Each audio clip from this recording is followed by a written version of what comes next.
A Fajardo hay que preguntarle si quiere separarse del proyecto Uribe. Petro. En entrevista con Semana, el senador habló de las elecciones de 2019 y 2022, de su reconciliación con Jorge Robledo y de la carta que Iván Márquez le dirigió al Congreso. Aseguró que el presidente Iván Duque representa lo más cavernario de la política colombiana. Semana. Estamos a un año de las elecciones locales, ¿cuáles son sus planes? Gustavo Petro. Después de la Gran Asamblea Nacional de Colombia Humana, que congregó a más de 6,000 personas en la Plaza de Bolívar, proponemos configurar un nuevo sujeto político de carácter plural, un movimiento que sea capaz de aglutinar diversos partidos, movimientos sociales que converjan en un ideario común. Un aglutinamiento serio, no solamente para determinada elección, sino que le pueda presentar a los colombianos la construcción de una alternativa de poder integral. Para el poder local en 2019 y el poder nacional en 2022. Hay unos sectores que pretenden solo una coalición como las que normalmente se hacen, pero nosotros queremos un proyecto que no solo actúe en elecciones y que sea capaz de movilizar ciudadanías en las calles en toda Colombia. Semana. ¿Cómo lo piensa hacer? GP. Se necesita construir un frente y esa es la convocatoria que la Asamblea Nacional de Colombia Humana ordenó hacer a sus representantes Ángela María Robledo y Gustavo Petro. Las ciudadanías libres no están metidas en un movimiento político, por eso son libres. Lo que los movimientos que queremos aglutinar deben hacer es tratar de convocar precisamente a esas ciudadanías libres, tratar de coincidir con sus nuevas sensibilidades que ya los partidos políticos no logran captar. Eso ha sido parte del éxito que hemos tenido, nosotros lo hemos logrado hacer parcialmente. Semana. Hace poco habló de hacer consultas interpartidistas para 2019 y 2022. ¿Cómo se harían? GP. Unificar diversos movimientos en el campo electoral se logra con la consulta interpartidista, por eso hemos propuesto que en todos los municipios de Colombia donde haya diversas candidaturas de la misma expresión, se tramiten en una sola candidatura. La vía, las consultas interpartidistas. Lo mismo se haría en las elecciones presidenciales. Todo esto depende del tipo de reforma política que apruebe el Congreso, pero con las actuales normas esa es nuestra propuesta. Semana. ¿Qué partidos, personas o movimientos ven esas consultas interpartidistas? GP. Todos los defensores de la política de la vida, no solo partidos políticos, también movimientos sociales, que cada vez serán más fuertes. No solamente en Colombia, también queremos un espacio de integración mundial en el que nos unan propósitos, por ejemplo, la lucha por el cambio climático, la paz. ¿A quiénes convocamos? Indudablemente hay unos partidos con representación en el Congreso que están hablando de lo mismo, el Polo, el Verde, la Unión Patriótica, MAIS, los movimientos indígenas, los afros. Hay muchísimos más.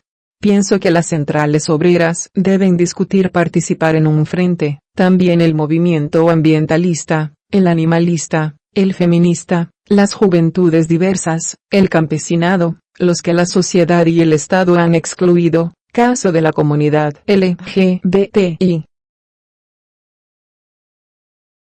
Semana. Invitaría a los disidentes del Partido Liberal *GP.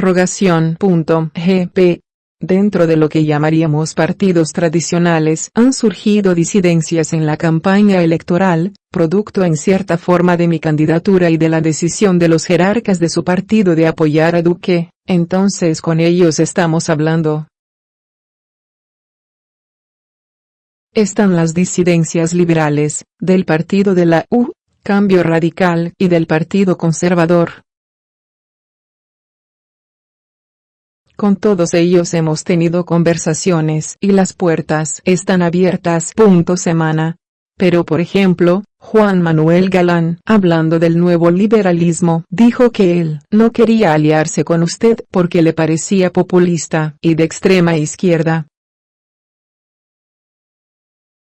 ¿Qué piensa? GP. Yo hablé con Juan Manuel Galán y está invitado porque nosotros no tenemos ese tipo de sectarismo. Si no reivindico la palabra izquierda, mucho menos la extrema izquierda. Reivindico la extrema vida. En la experiencia en mi vida parlamentaria, al lado de él, nunca había un tema que nos separara tajantemente. Semana. Al interior de su movimiento hay varios precandidatos para la alcaldía de Bogotá. Ollman Morris, Jorge Rojas, Ángela María Robledo, Susana Muhammad. ¿Cómo va eso? GP. La propuesta de un frente amplio no se puede hacer alrededor de mi candidatura. En este momento no soy candidato presidencial ni a nada, tengo liderazgo y quiero aportarlo. Quiero que quede explícito de antemano que en una posible campaña presidencial se use el mismo mecanismo que para seleccionar candidaturas locales, la consulta interpartidista. Semana. Recientemente la ex senadora Claudia López lo invitó a que se sentara a dialogar con Sergio Fajardo. ¿Qué le parece la propuesta? GP. Ni Fajardo ni yo somos candidatos en este momento. Pero sí me gustaría. Yo he hablado personalmente con Fajardo varias veces, mucho antes de la campaña presidencial. Mi invitación siempre fue la misma. Coincidir en una consulta, pero él siempre la rechazó y creo que se equivocó. Con las cifras es más fácil hablar ahora. Creo que, si él hubiera aceptado una consulta antes de la primera vuelta la hubiera ganado y sería el presidente de Colombia.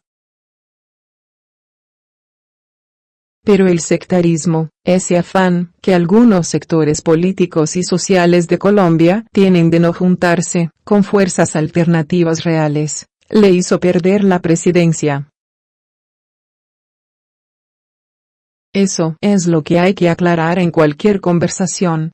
Estoy dispuesto y lo invito. Si queremos cambiar realmente a Colombia, no hacerle un cambio de barniz, sino cambiar en un sentido que es la democracia, la vida, la paz, la justicia social, que es una palabra que en el fondo produce las separaciones políticas. Cuando uno habla de democracia, tiene que hablar necesariamente de justicia social, es decir, hablar del cambio de modelo de salud, del educativo, del régimen de tierras, de lo contrario, de dónde sale la justicia social y de dónde saldría la verdadera democracia. Semana. Ustedes no son candidatos, pero son líderes de fuerzas que han convocado millones de votos. ¿Quién podría mediar para que puedan unirse? GP. No hay que mediar, las personas hablan directamente. Yo lo he hecho con Fajardo directamente, también con su hijo. Los dos estuvieron en mi oficina 2 veces y obviamente conversábamos en los debates. La postura de Fajardo siempre fue la misma. Cerrarse. Yo lo entiendo, porque surge de Antioquia, donde es difícil la política sin Uribe, y además juntarse con una persona como Petro diferenciado claramente de Uribe.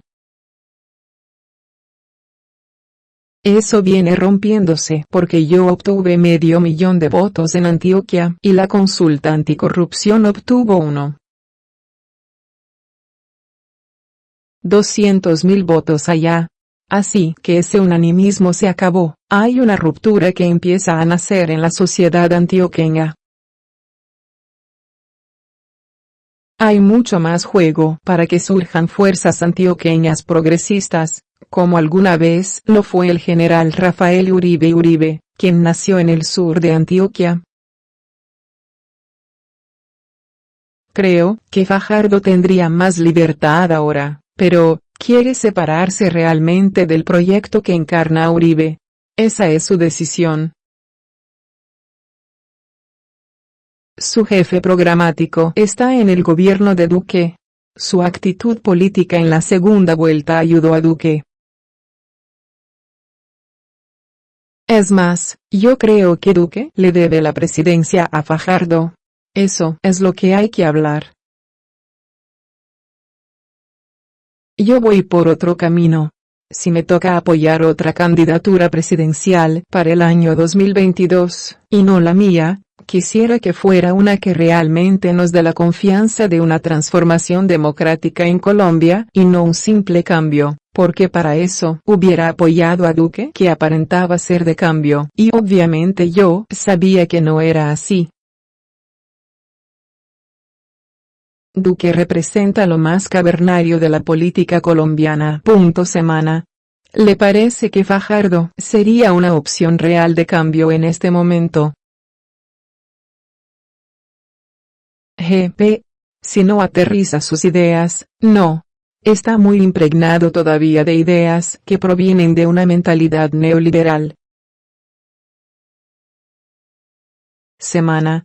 ¿Cómo le ha ido con el senador Jorge Robledo, con quien está intentando limar asperezas?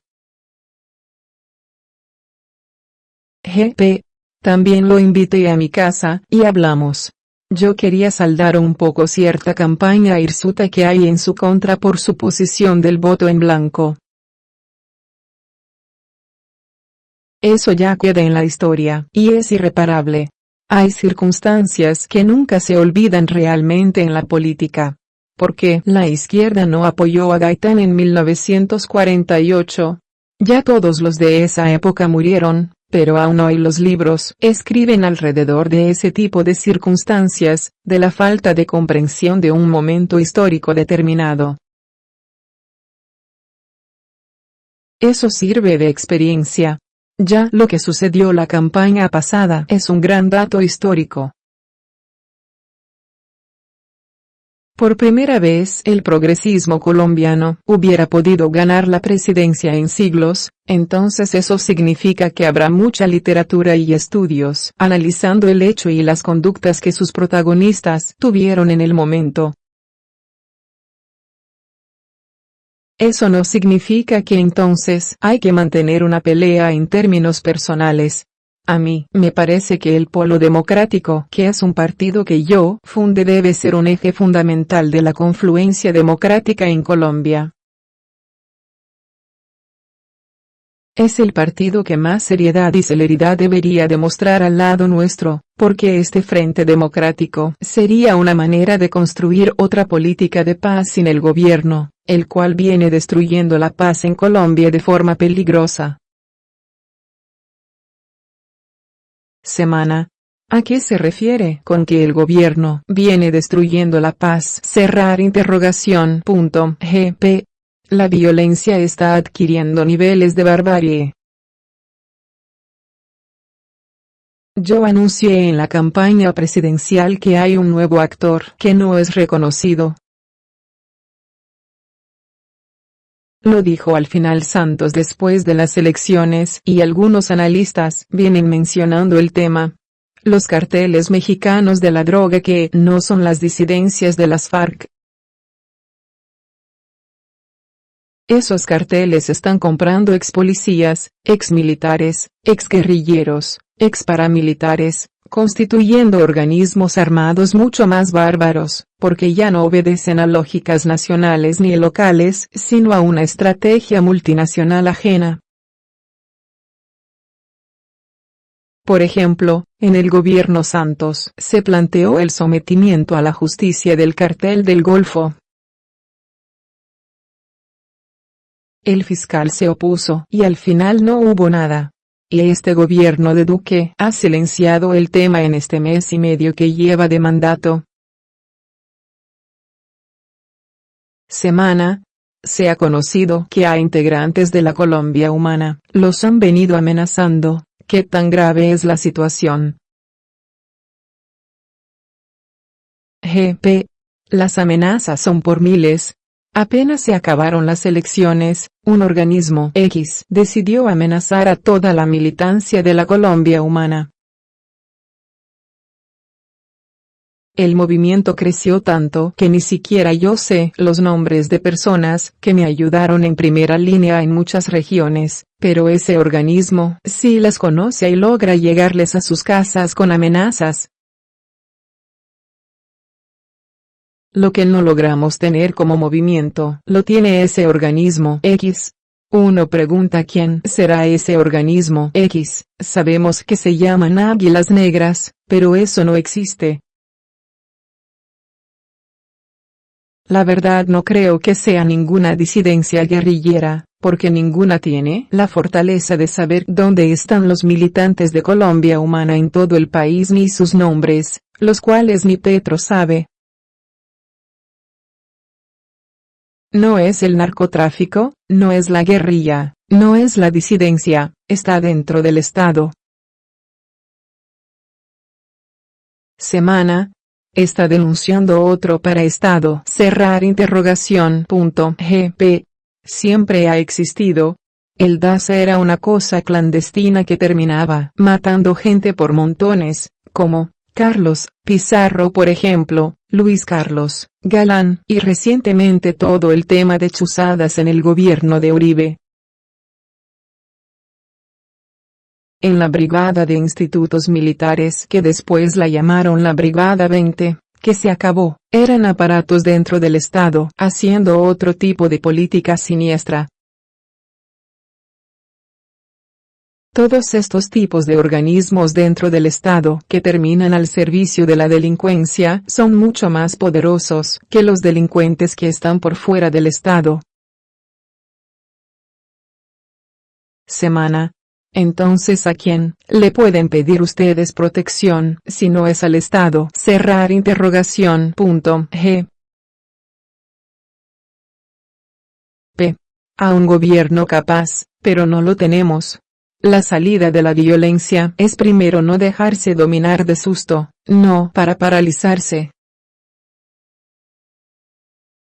Y segundo, echar para adelante, porque si somos capaces de que esos 8 millones o más se vuelvan poder local pues, comenzamos a construir los espacios de la paz.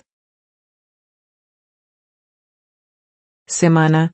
Las amenazas han frenado el crecimiento de la Colombia Humana. Cerrar interrogación. GP. Yo no lo siento.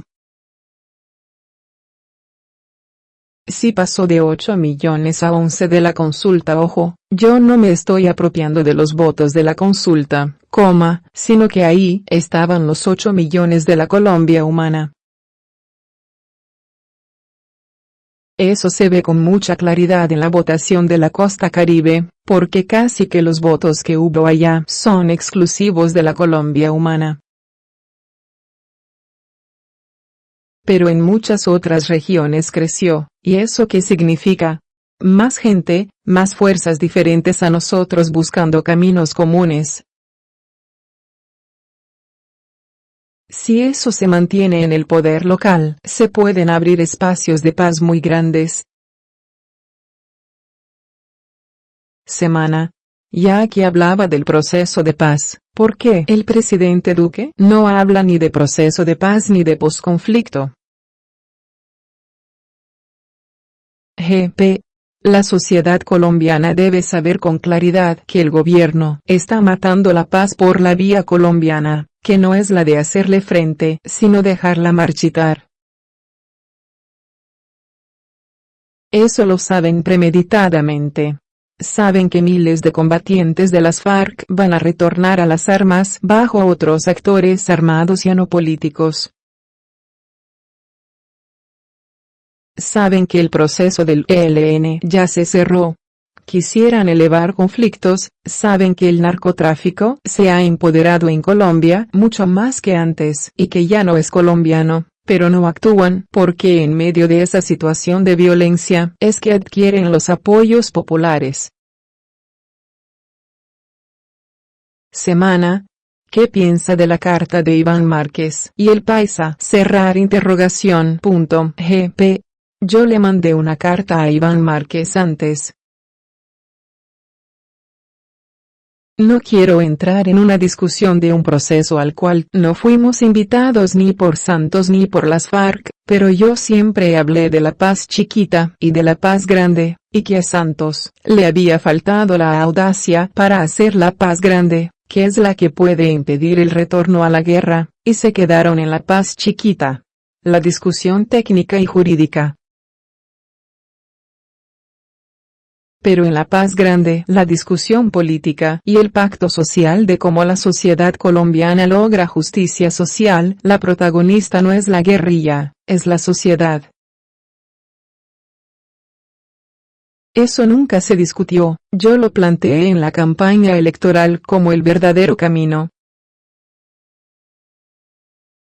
Ahora estamos viendo cómo se agota la paz chiquita y ahí están las consecuencias.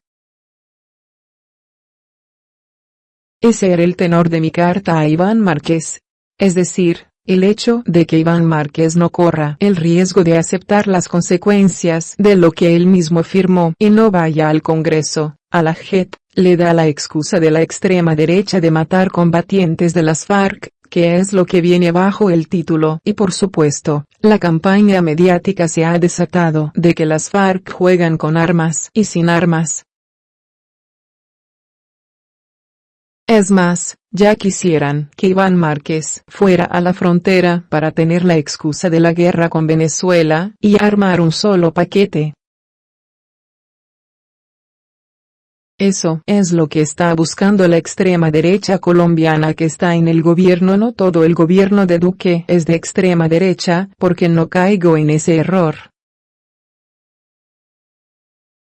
Iván Márquez le está dando la gasolina que necesita, y hay momentos en la vida de una persona en los que hay que arriesgar y sufrir las consecuencias de los propios actos. El señor Iván Márquez debe saber, como alguna vez lo entendió Carlos Pizarro, cuando vino a Bogotá aún con boleta de captura para hacer la paz, que hay momentos en que la vida de uno no es lo más importante y que hay que asumir el riesgo porque el objetivo más importante es el que está en riesgo. La paz de toda la sociedad colombiana, incluida la sobrevivencia física de sus propios compañeros. Semana. Si usted estuviera en el lugar de Márquez lo haría. GP. Claro, lo hicimos en otra época y otras circunstancias, pero sirve de referente. El acuerdo de paz del M-19 y el Estado lo hundió el Congreso en 1989, cuando estábamos en Santo Domingo. Y claro, hubiéramos podido tener la decisión fácil de volver a la guerra, pero la decisión de Carlos Pizarro fue ir a Bogotá desde las montañas solo y desarmado. Y le tocó al Estado por la fuerza misma de la paz expedir un decreto de estado de sitio para que no lo capturaran, y allí se reunió con él, y de allí surgió la Asamblea Nacional Constituyente en un papel que se firmó, y al rato lo mataron. Pizarro puso su vida.